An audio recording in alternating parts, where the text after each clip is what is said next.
million in just a few years, was bankrupt. We had a good run, my editor told me, and she was right.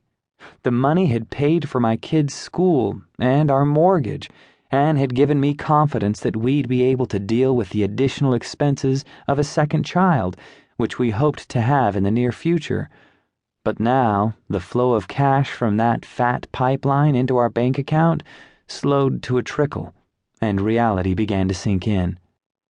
In the days following the news of the Standard's demise, I made calls to editors I knew at other magazines. They all told me the same thing.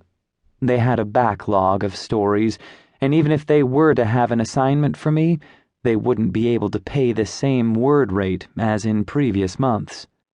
In my mind's eye, I saw our comfortable lifestyle imploding. No more restaurant takeout several nights a week, no vacations in Hawaii, no new laptop every 8 months, no trips to the gourmet supermarket, no weekly gardener to tend to our tropical garden, no endless cavalcade of FedExed products pouring through our front door. We were going to have to do some serious cutting back. As the months wore on, work continued to dwindle, and it became clear that the internet bubble wasn't going to reinflate anytime soon. As Carla and I sat in the coffee house, we began to get serious about a radical idea that we'd been toying with as we dealt with our reduced income over the past months. Could it be that the problem was less about how much money we were spending and more about how we were spending our time? As we thought about the things we'd have to give up, we began questioning whether we really wanted to raise our kids in an environment of pre-packaged diversions, theme park rides, trips to the mall, freeway traffic, and incessant emails. Was there a better way of life out there, waiting for us to create it? We wrote down 3 goals. 1.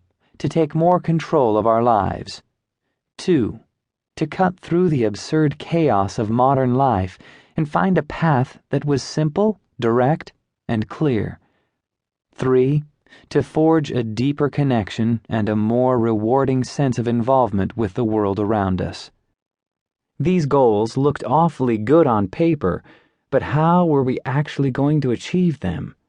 Once the holidays were over, we felt sure that practical necessities and the forces of modern society would thwart our every effort to try a new way to live until we gave up and went back into the same old, over-caffeinated routine of school, work, driving, take-out meals, and weekends filled with kiddie birthday parties at Chuck E. Cheese's.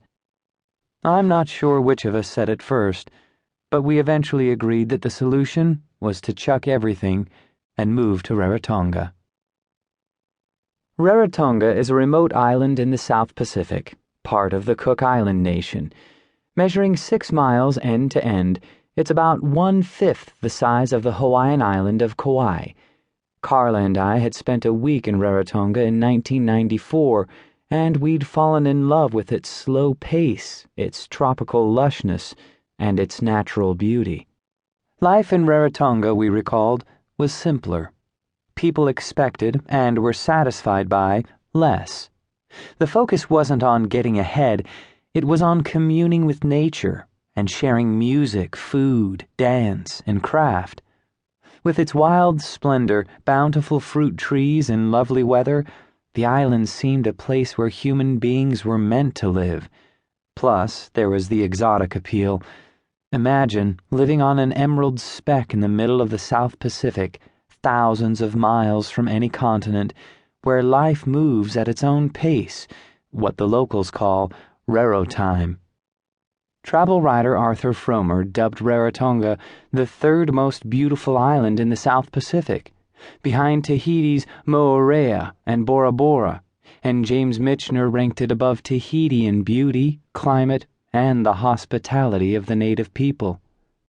We also remembered with amusement that everywhere you look in Rarotonga, wooden statues of the naked, extremely well-endowed god Tangaroa stare back at you. He's even found on their flower-shaped coins. The Rarotongans' dancing, which features fast hip gyrations and erotic gestures, was described